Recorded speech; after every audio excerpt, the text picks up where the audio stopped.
Good morning. My name is Becky Griffin. I am the Community and School Garden Coordinator for UGA Extension, and I spend a lot of my time doing work in pollinator health, which I truly enjoy. UGA has many outreach programs connecting the public and the private sector with pollinator projects, including the Connect to Protect Habitat project and the Pollinator Plants of the Year project.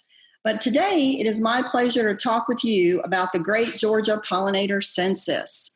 Last year, 2019, was our first year for the census, and as you can see from the slide, this year's dates are August 21st and 22nd. This is a joint project between myself, extension offices across the state, the entomology department, and our project partners. Next slide, please. So we had three goals for the census.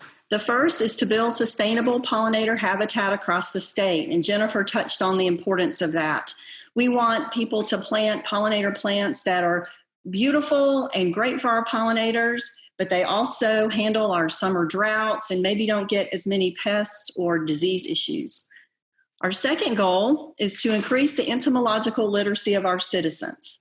And for me personally, this is my favorite goal.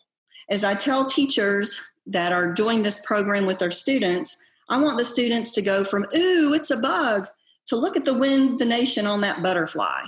So I really think that it is important to let everyone know how important all of these insects are, because learning about them leads to protecting them. And of course, the final goal is to generate data on our pollinator population.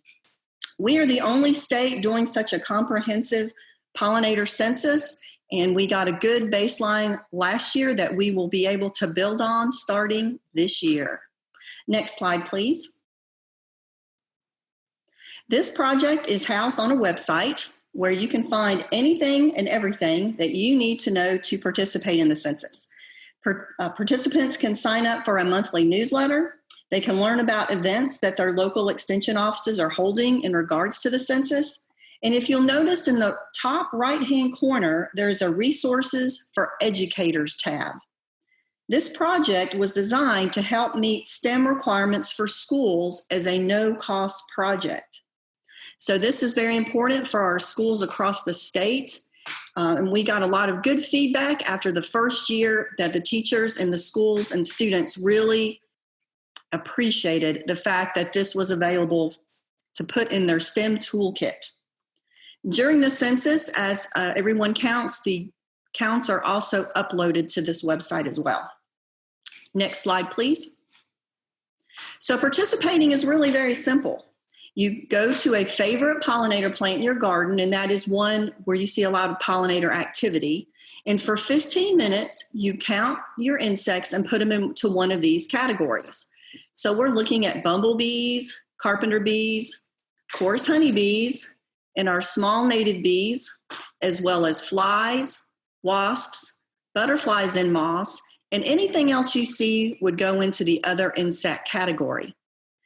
This insect counting and identification guide is available on the website, and you can easily download it, use it from your computer or smartphone, or you can actually print it and use it. It has all the details on how to tell all these insects from each other, interesting facts about them, what plants they like, how large they are, interesting entomology about each of these insects. Next slide, please. For example, if you had looked at the insect counting and identification guide, you would know by looking at the lack of prominent antenna and the eye structure on this insect, the absence of pollen gathering apparatus, that this may look like a bee, but actually it's a fly. Jennifer had some beautiful pictures of those bee mimics. So this is just a taste of what you can learn by participating in the census. Next slide, please.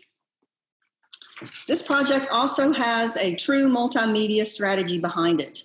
This is the Georgia Pollinator Census Facebook group. This is a fantastic group of people, and we get together and share information, photos, I can answer questions, and we truly enjoy exploring the world of pollinators together. This year, we have already hosted Milkweed Week, where we taught participants how to grow milkweed from seed, which can be a little tricky.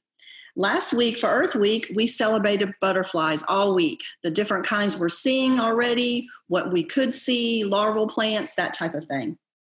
As the year progresses, we go into more detail about insect identification. And just before the census, I turn teacher and post daily pop quizzes just to make sure the participants are ready for the census days. If you're interested in joining this fun group, please request to join us at Georgia Pollinator Census on Facebook or at Georgia Pollinators on Instagram. Next slide, please.